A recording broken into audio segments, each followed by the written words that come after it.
So you joined me on September the 22nd, and I think it's 9:30, 73 degrees, blue skies, sunshine, pretty perfect weather for riding really. Just coming into the autumn time. I'm out my street triple today, and it's a beautiful day, and I have a beautiful new bike in the R1300Gs BMW. However, it's broken. So stay with me for the backstory on what's happened so far, what's currently happening, and where we are in terms of the repairs and what happens next, and indeed whether it's fixed. All right, stay tuned.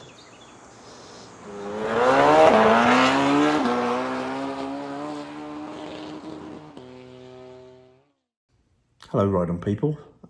Sorry this is just filmed on a shaky iPhone, and my t-shirt's probably inappropriate, flat out better, probably should be saying flat out worse at the moment. Had a few problems with my relatively new, few months old R1300Gs, and just want to give you an update on kind of my experience and so far, and what's wrong with it, how we go through the process of that. So it's just kind of referring to my notes down here really. So on Friday, I was leading a trip Thursday to Saturday with the crew to North Carolina, and really looking forward to the Friday because that's the main riding day where we have the main route planned out, and I was looking forward to riding that, as I say, but had a problem as soon as I left the hotel. The engine cut out. It did restart, but again down the road it cut out again. It then restarted and carried on okay for about 50 miles, and I thought maybe it was just some kind of water ingress in the starter housing. Anyway, we stopped for coffee, and when we came out, the bike wouldn't start. Tried to bump start it, we tried to jump start it, and also the clocks, everything just like totally dead, like the electrics have been cut straight away. Checked the battery and fuses and connectors and everything that we could, but to no avail. Sometimes the screen would light up, but as soon as you hit the start button, the engine would just, the engine wouldn't turn over and the electrics would just die instantly. So run recovery, and wasn't a good experience, and kind of sat there for 2.5 hours, and then I was messing about with the bike still, and eventually it just started, and I thought, well, don't look a gift horse in the mouth. So I rung recovery and said, look, I'm going to ride it to Asheville Eurosport, the dealer that I bought the bike from in North Carolina. So that was 60 miles up the road. I didn't know if it was going to make it there, but thankfully it did. They were amazing. They already had a battery on charge, brand new replacement battery, and they also had a new regulator rectifier part, I believe. And I think that's like a third version of that. The original one, there were problems. They were kind of melting, some of them, and they redesigned it. And my bike actually had the redesign before I picked it up. It was actually replaced at the docks before they would even release the bikes to the dealers. And now apparently there is like a 3.0, and that was what was fitted to my bike, along with the new battery and a total refresh of all of the software. And the bike started. I rode 60 miles to the hotel, and next day I rode 200 miles, no problem at all, on Saturday on the way home. So I was thinking, well, that's it, that's a good job. But no, exactly the same thing happened. Cut out a few times and then was just a complete brick. Told all the guys to go home, and by now it was like 6 o'clock Saturday night. And I rang the call centre, and had pretty much the same experience I'd had the day before. It wasn't quite good really. There were communication problems. Seemed to be a lady in a very busy Indian call centre. That was kind of my summation. And she was having difficulty understanding me. I could understand her pretty well. I've had several teams working for me in India, or in Mumbai and Chennai, and but she couldn't really understand my accent very clearly. And she noted down my name incorrectly twice, and incorrectly informed the recovery driver that I was at home, according to him. And she kept reading from a script instead of listening and addressing my actual concerns. So she kind of refused to acknowledge that it was Saturday night and my dealer would not be open for 3 days, and I did not want to leave my brand new $30,000 BMW flagship outside the dealer in a downtown shady area. And she refused to arrange for my vehicle to be recovered to my home rather than my dealer, despite the location being half the distance of the dealership, and me stating that I would get the vehicle to my GA dealer under my own means, because my friend Brian would just trailer it there for me.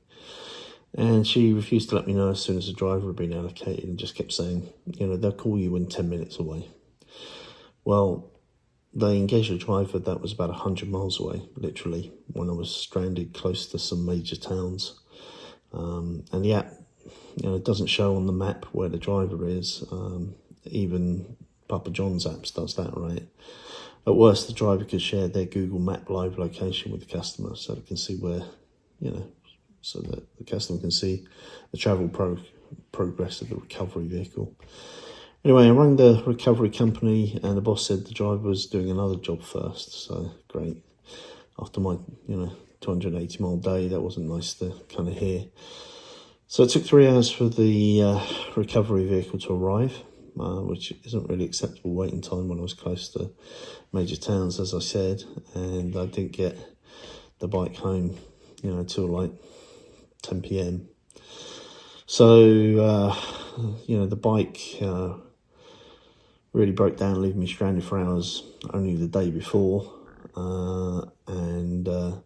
It didn't start for 2.5 hours, but then I was at least able to nurse it to the dealer in North Carolina.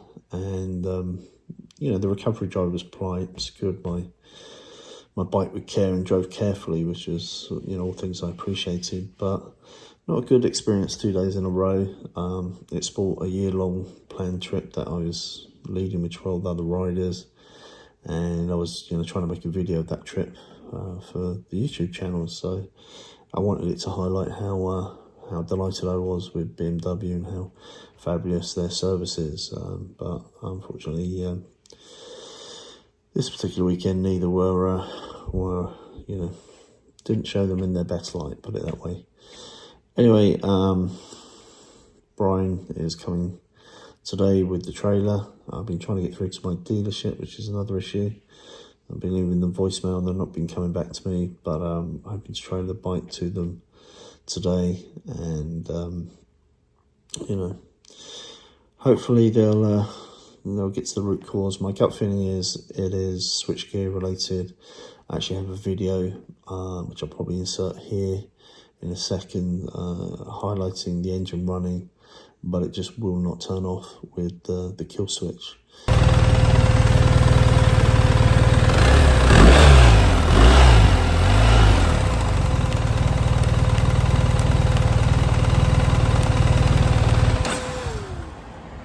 And so that switchgear is obviously defective no matter what, but I suspect that because this problem has only happened this weekend, and it's the first time ever the bike's had to sit outside all night in the pouring rain, that water ingress has somehow got into that switch, and it's been shorting things out, and that may be the problem. If not, it's faulty switchgear, and perhaps they still have a problem with their rectifier's electrical system. It wouldn't surprise me. They still have problems with their panniers, right? It's been like, a year since they released the bike in Europe, and the panniers are still on the stop sale after about 3 attempts to sell them, I think. So, yeah, I've had 10 BMW vehicles before, never had an issue. So, I think it's possibly just a one-off example of my own bike. If you have a GS and you've had similar problems, let me know in the comments. But so far, it does kind of, reliability is really important. There's no doubt about it. Every time I get my bike, I rarely do less than 200 miles. So reliability is very important, and it does kind of sully the experience when it's not just a normal day's ride that was spoilt, but you know, a whole trip that was planned. Anyway, let's move on to the dealership experience now and see how well. I think, you know, Ashwell Eurosport did everything they could. Just as an FYI, they checked the codes in the computer and there was nothing recorded to the log, because when the entire electrical system dies, it can't write to the file, right? So it just shows nothing. Interestingly, it did show several errors with the battery at around the 600-700 mile mark, of which I never experienced personally. I didn't have any electrical glitches or problems with it. It didn't complain about anything whatsoever, and it always started first time. So not sure about that. That was a bit confusing for them and me as well, and I suspect it'll be the same at my dealership, Woolies in Marietta, when I trailer it to them today. When they look at the logs, I doubt whether it'll actually show anything. So it may be a little tricky to track this one down unless you know, they just don't have this rectifier electrical part designed down. Although, you know, there's tens of thousands of new GSs out there, and I would have thought a lot more bikes would be effective if that was a generic case. All right, let's move on to the dealer experience and see how we get on. All right, so the update on the dealer experience. Well, I left voicemail for the dealer to ask if I could bring my bike in. They never responded to the voicemail. My good friend Brian, he came round. He's a very busy guy, took time out of his busy schedule. I'm really appreciative of that. He often can't make some of our biking socials because he's in meetings and stuff, but he took time out especially to collect my bike from my home, take it direct to the dealers, and all it cost me was a nice lunch that I bought him. So thank you. So thank you, Brian. And got to the dealers. I showed the person, Devon, who takes in the bikes, that I couldn't turn the bike off using the kill switch, only with the main power switch. I explained the problems I'd had, and in fact I gave him like a 3-page kind of breakdown of everything that had happened when and where, because A, I didn't want to keep repeating myself, and B, they might want to share it with BMW. And I'm quite a detailed person, so I kept, you know, pretty accurate records. So I did that, and then the workshop was really very busy for the next 2 or 3 weeks. My local dealer is Woolies of Marietta. I bought 2 or 3 bikes from them in the past. They've always serviced my bikes, always looked after me, always good guys. Service manager has been there forever, Bill Ward. He's a great guy. My mechanic, Hendo Henderson and Shane, great Hendos, generally worked on my bike, and Shane rebuilt the GSA after a wild turkey destroyed it. Anyhow, good people in the main. Can't really knock them at all.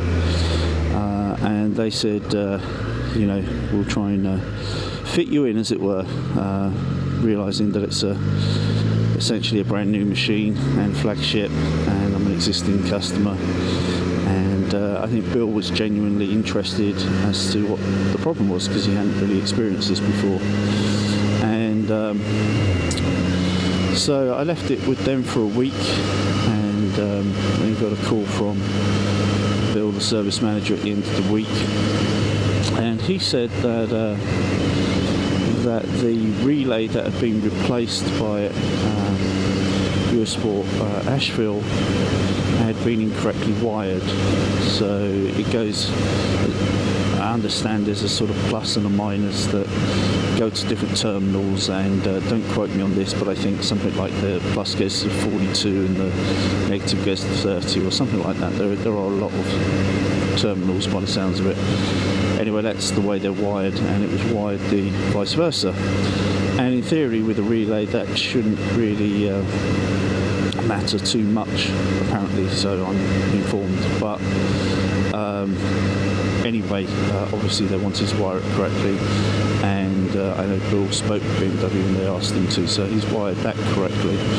They also took the starter housing cluster off the bike, and there was no signs of water ingress or corrosion in there. I'm kind of not so surprised there's no water ingress, because it had been, I don't know, 4 or 5 days since it'd been out in the rain, and any rain in there, if rain could get in, then it can evaporate out, right? So I wasn't overly surprised about that, but it doesn't sound like, you know, when he test rode it and he rode it for 50 miles, he was saying that the kill switch was working.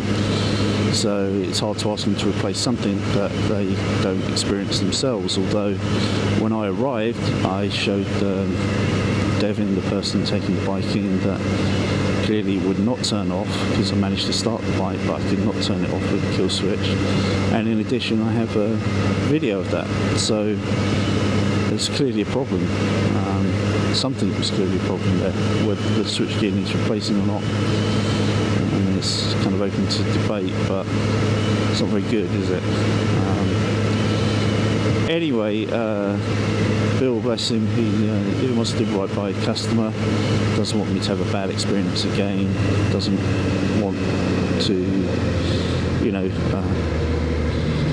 doesn't want to give the bike back to me and then I go out, you know, get caught out in a rain shower or something, and then the bike breaks down.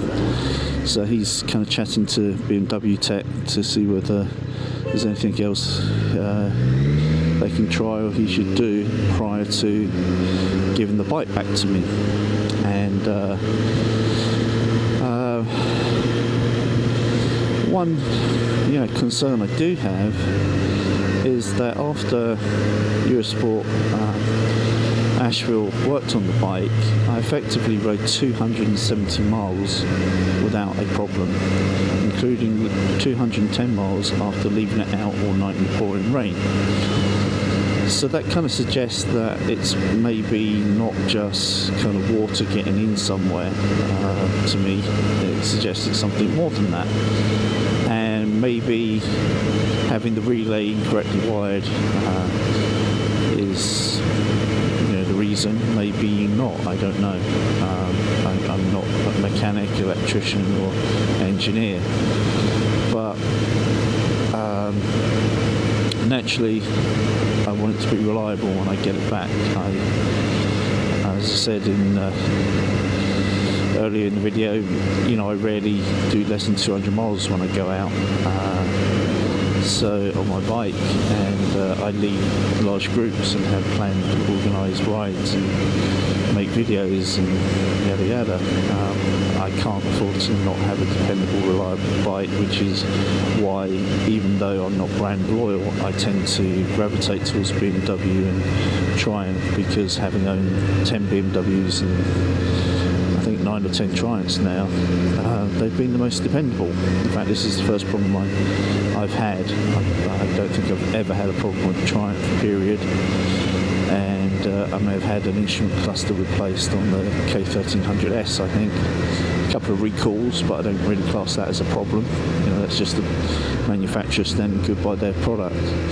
And technically, the relay is a recall. It's a recall on the early bikes, and it's a recall on the later bikes if you had a problem, which clearly I did. Well, it's a technical bulletin, handwritten technical bulletin, which technically I did.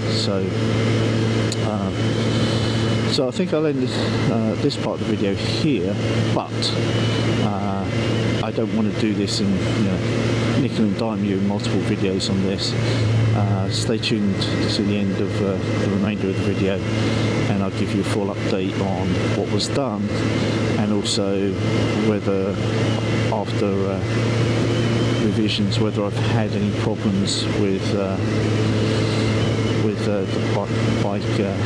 Sorry, I got distracted there because the guy was flashing his lights. It's probably just deer. There's always a lot of deer down here. Could be police, but I'm well within the speed limit.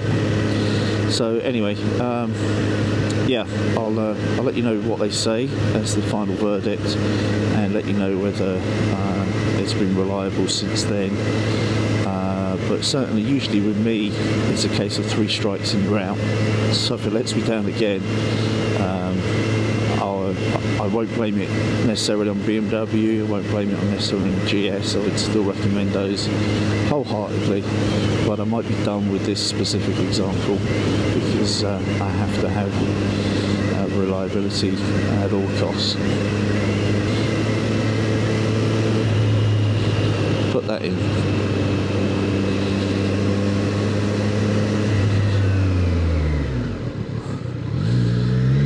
Save that squirrel's life.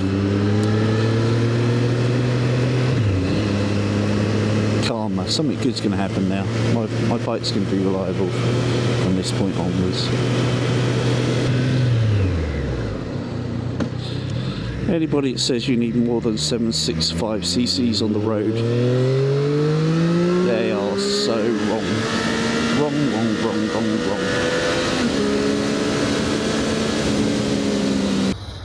So the reason why there are lemon trees behind me is because I'm in Lake Garda, and it's kind of fairly early morning here. It's quite quiet.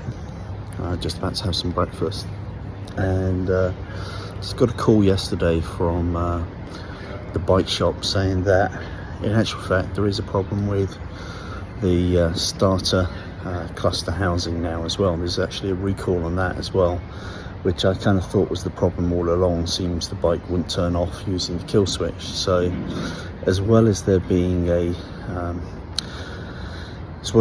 technical bulletin for the relay after the initial relay redesign, there's also now going to be an official recall, or maybe a technical bulletin for the starter housing. So my dealership already had a starter housing coming from Germany for me, which should arrive while I'm still in Italy, but he's reached out to the North America rep to see whether we can get that starter housing changed to the newer recall design, so that he doesn't have to replace it twice and I don't have to go back and be inconvenienced. So I'm back in the States in about 4 days time. I doubt whether they'll have received it by then, but if they have, I have 3 or 4 days before I've got to go on a trip to Vegas, and so I will pick up the bike and ride it, and preferably ride it in the pouring rain, or leave it outside all night in the pouring rain, and then go for a long kind of 200-mile ride on it and see whether it is fixed. So that is the latest status from the picturesque, very overcast early morning Lake Garda in Lemon, or Lemons, where the Limoncello comes from, in Italy. Ciao. So I'm probably looking a little rough today. I've got a touch of food poisoning, so just trying to relax and recover from that. Anyway, the latest on the bike is that after going to Italy and then Las Vegas, they still hadn't got any closer to getting the handlebar cluster switchgear replaced with BMW, and the feedback really from the service manager was that he thinks there's going to be a recall on that equipment as well, because when he's tried to place an order, the order is not being supplied by Germany, and they're just saying, you know, if you happen to have one in stock, don't fit it to the bike. And we can't see any reason why they would do that unless there's a problem with that component. So we're waiting to see whether there's an official recall or a technical bulletin, or whether they'll just do one-off replacements with anybody that has an issue. However, anywho, after they fitted after my purchasing dealer, US Sport Asheville, fitted the starter relay, I still had the problem occur after a couple hundred miles, and in a severe way, like several times within 5 miles it cut out. And my actual dealer rewired the starter motor correctly, because it was wired kind of vice versa, and made sure there was no water ingress in the new official recall starter housing, and made sure the seal was good when they screwed it all back together. And the service manager rode it 50 miles, no problem. Bike sat around for a few weeks, and I went along. It started first prod last Friday, and I took it for about a 200-mile ride on Saturday. So in all, it's probably covered, best part 300 miles since the starter relay was rewired, and it's all been working perfectly. Having said that, I've not pressure washed it. There's been no rain, and this coming weekend I'm going to pressure wash it thoroughly. And if I get the chance, any nights where there is rain, which is kind of rare in Georgia, but when it rains, it rains. So if we get rain, I'll leave it out all night in pouring rain and try and ride it the next day a decent distance to see whether we have any problems with it again. And then I'll probably post this video to sort of say what my confidence level is that the problem has been addressed by purely the correct wired starter relay recall. But having said that, they're replacing the handlebar stop-start cluster just as an extra comforter, and that housing is also working correctly now that the starter motor is wired correctly and there's no water in the housing. So anyway, fingers crossed. This video must surely nearly be to an end, and I'll let you know whether we're good to go probably in the next clip on this video.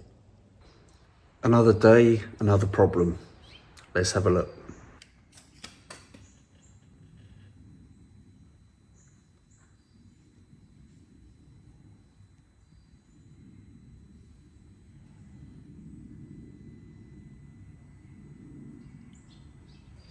Not very cool, eh?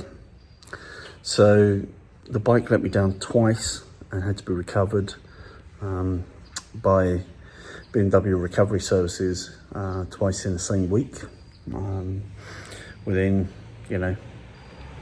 actually twice within 24 hours in actual fact.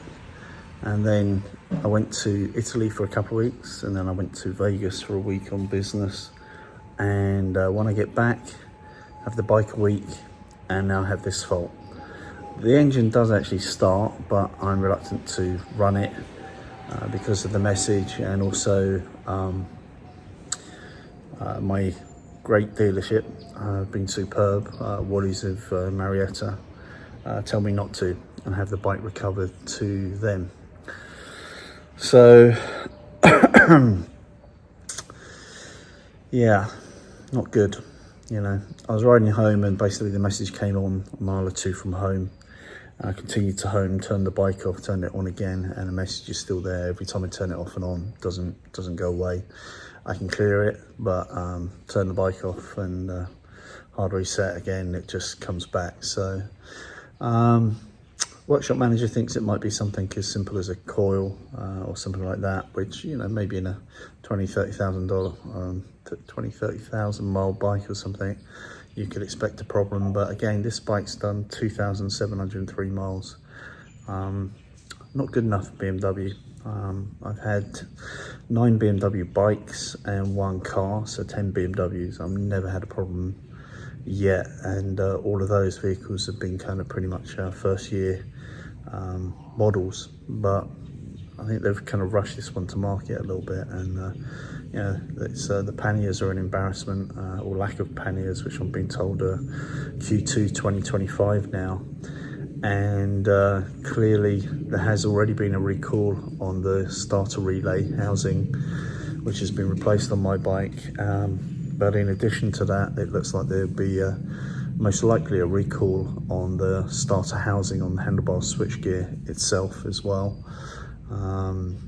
and now God knows what's wrong with it. I'm pretty much over it. It's kind of pretty much 3 strikes and it's out for me. Do I believe in BMW as a brand? Yeah, absolutely. They make good bikes, good build quality and a good reliability record. And would I buy another BMW? Almost certainly. Yeah, I'll buy a BMW maybe to replace this, or if not at some point. It hasn't put me off the brand at all. Will I buy another GS? Well, I've already had 5. It's nice to try something different. Having said that, I've already had about 3 or 4 Multis and 3 or 4 Tigers, so you know, done the big adventure bike stuff to death. So maybe I won't buy GS, but not because I don't believe in the brand or the model.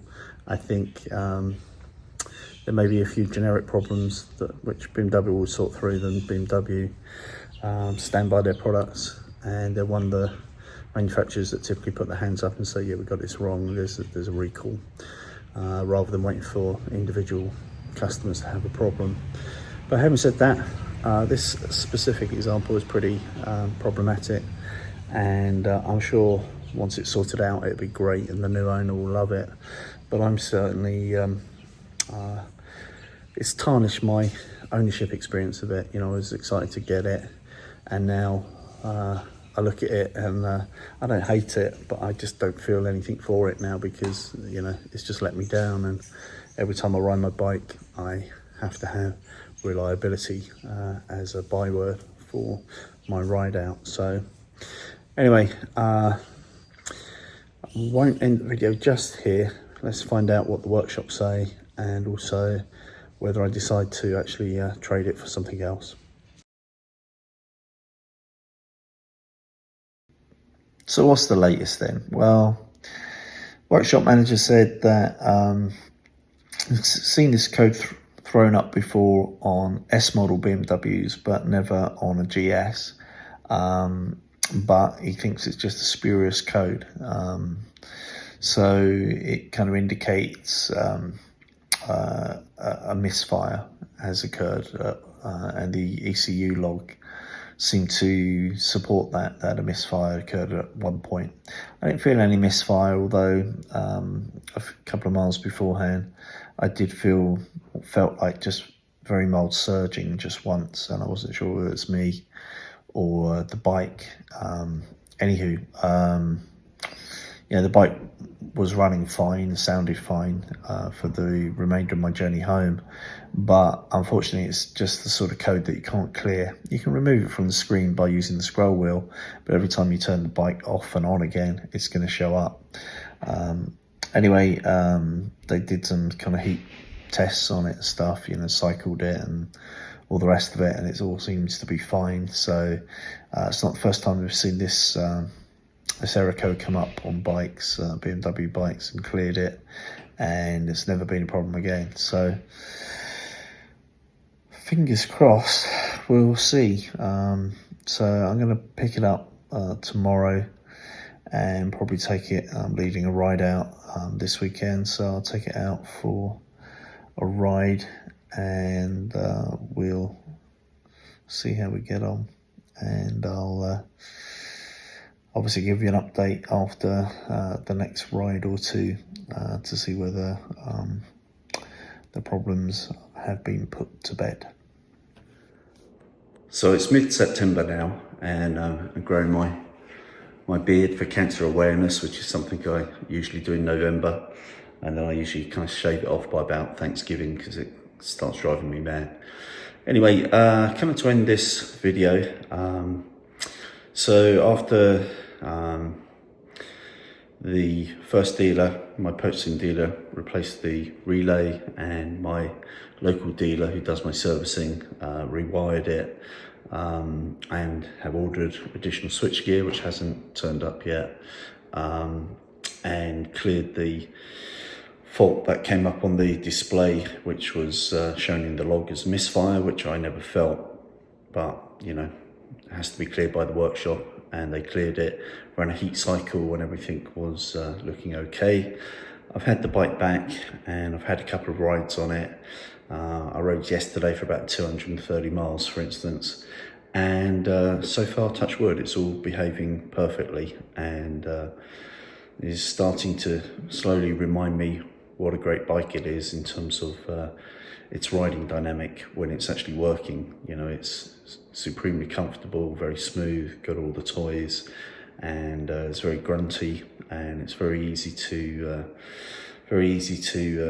think you're not going very fast on it, and you look down and you're absolutely flying along. So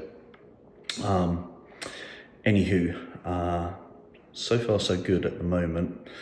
Don't know if I'm going to get rid of it or not come the spring or sooner. Really depends on whether I get any more problems. If I don't get more problems and it endears itself to me, you know, maybe I'll keep it longer.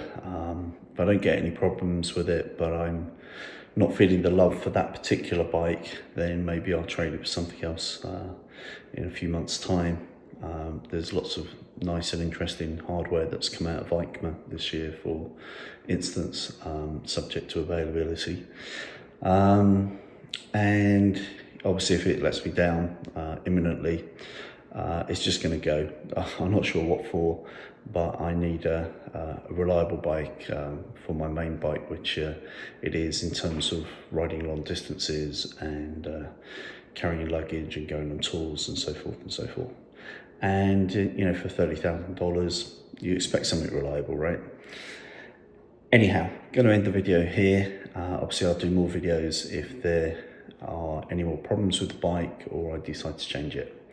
All right, look after each other, be good to each other, ride often, ride carefully, ride on.